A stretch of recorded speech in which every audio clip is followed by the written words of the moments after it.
Hi, my name's Joe Salesky, and I want to thank the team at Indiana University and TEDx for the opportunity to speak with you today. I hope that everyone here will understand after this chat how you can make a difference in the world, truly change the world. But part of the key is really choosing wisely at what you work on. Interestingly, time is more valuable than money. You can get more money, but you can't get more time. So how you use your time is really important. And I think there really are 3 simple rules that you can follow that will help you make sure that you create a success. As you look at something, is the solution you're thinking about a simple solution to a hard problem? Is it something that you would be a personally passionate user of? And is it easy to fund? Success really comes from choosing what you do and choosing wisely. So when you think about that, is it a simple solution to a hard problem? There's a lot of complex solutions to simple problems, but did some new tool or new platform change what was possible and make now something really truly different and truly important now possible for you to do? So let's take a couple of examples. But again, think about this like the red pill and the blue pill in the matrix, but there's probably going to be more than 2 things for you to choose from. So how does the changing platform landscape make your new solution possible? Why didn't it happen before? Why didn't someone do this before? Maybe it's a byproduct of your experience, or your intuition, or your skills, right? And so some of this is really recognizing when the internet first came out, everyone thought it was going to be a new publishing platform, a new way to deliver content, which, by the way, it was. But what I recognized was that humans were content.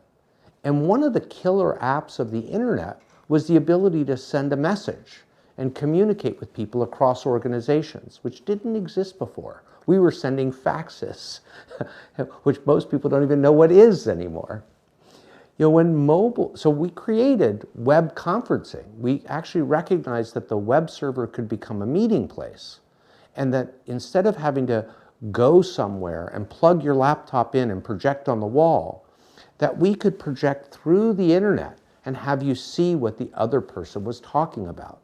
So phones had made it possible for us to have a conversation at a distance, but they really didn't make it possible to show the other person what you were talking about.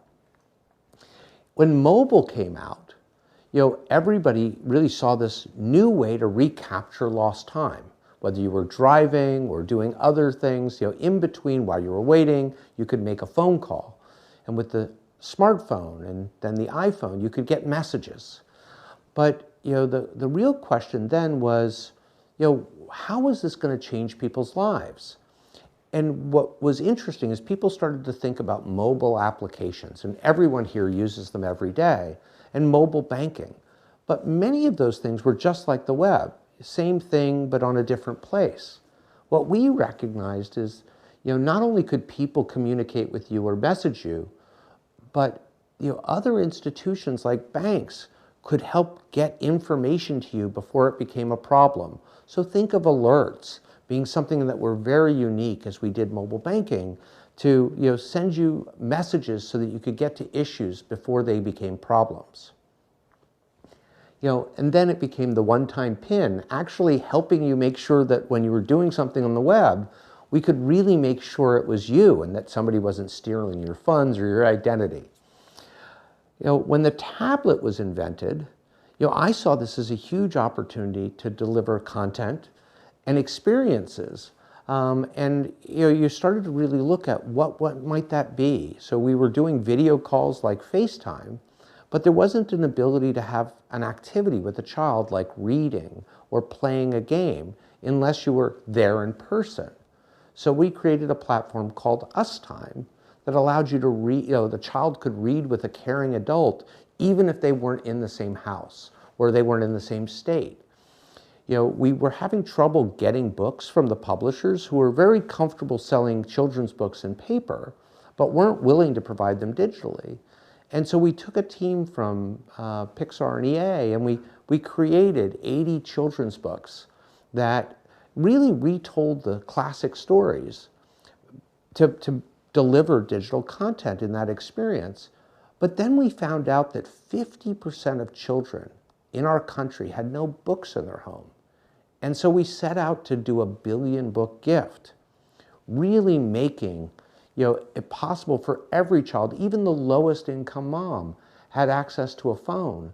So why not deliver content to that device so that they could read with the child side by side, or that a caring adult could read with a child remotely?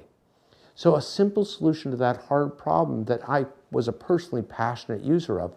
All of us can remember reading together with a parent or a loved one, but there were 50% of children that were entering school without the benefit of the brain development that was really made possible by that simple action of reading together.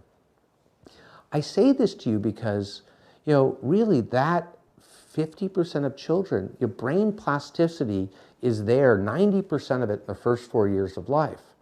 So what was happening to 50% of our population is that they were being denied the opportunity to develop a healthy brain that would let them reach their potential IQ, have the self-esteem of being successful in school and that time with a caring adult. But amazingly, that platform ended up becoming transformed into not only a way to deliver content, but deliver caring adults during the pandemic, tutoring children who needed help in that reading process. So again, I want to, sort of bring it back to, that simple solution to a hard problem, something that you'd be a personally passionate user of. And really then, looking at how does it go to market? Is there a network effect like social media? Is there, some other reason, or partner that's going to help you get that into people's hands? Because when you choose to do something, think of it like getting a graduate degree. It's going to take potentially 4 or 5 years of your life to really help this idea hit its potential of impact and value for others. So you should start the journey because it's a simple solution to a hard problem. It's something you'd be a personally passionate user of, so you're one of the right people to bring it to market. And most importantly, that it's also easy to fund. So again, I want to make it very clear that time is more valuable than money. One thing you can get more of is money, but you can't always get more time. So carefully invest your time when others will invest with you. So early in an idea, you've really got to see if you can build the team that's going to help you bring it to market. That's a financial team, that's the creative team, that's the delivery team. And it really is one where you've got to, something big can frequently be, proven by something small. So how do you go prove this in the market? But know that it'll also take more time than you think.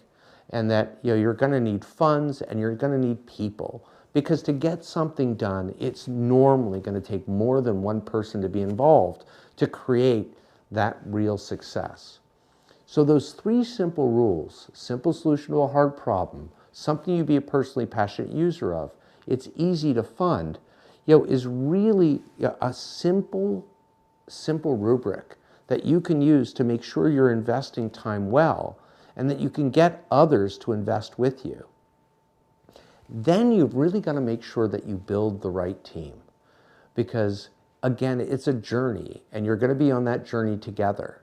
So finding people that have great insight, great empathy, great perspective, they don't all have to agree. In fact, many times everyone agreeing is going to mean that you're in an echo chamber and you're not really seeing the potential of your idea or seeing the potential and perspectives of others. So picking who your funding is coming from or how you fund Picking who you build with will also be important in making it easy for you to deliver, that value that you seek to provide. So passion, focus, integrity are all financeable. A simple solution to a hard problem makes it easy for everyone to sell investors on and for customers. Everyone underestimates effort, especially in areas they don't know. So, do what's uncomfortable, and know that fear, is there but can be overcome. But, having that sense of purpose, early validation, the idea coming from you is coming from your innovation, your empathy, your experience, and a perspective that you've had the opportunity to develop. Those things being externally validated are going to make sure that you invest wisely. That most precious asset, which is your heart, your time. And, I think there's so much that you can all do together. So please know that you truly can change the world. The examples are there, from Google to Facebook to others, right? eBay. All simple solutions to a hard problem that now we all take for granted. So I hope this has given you just a few guiding principles that will make it easier for you to build the success that you're capable of and that you truly deserve, and give you the opportunity to help change the world in the way that you're most passionate. Thank you very much. My name's Joe Salesky. If there's any way I can help, please link to me on LinkedIn or send me a message, and it really, I think we can fix the world together with the help of people like you.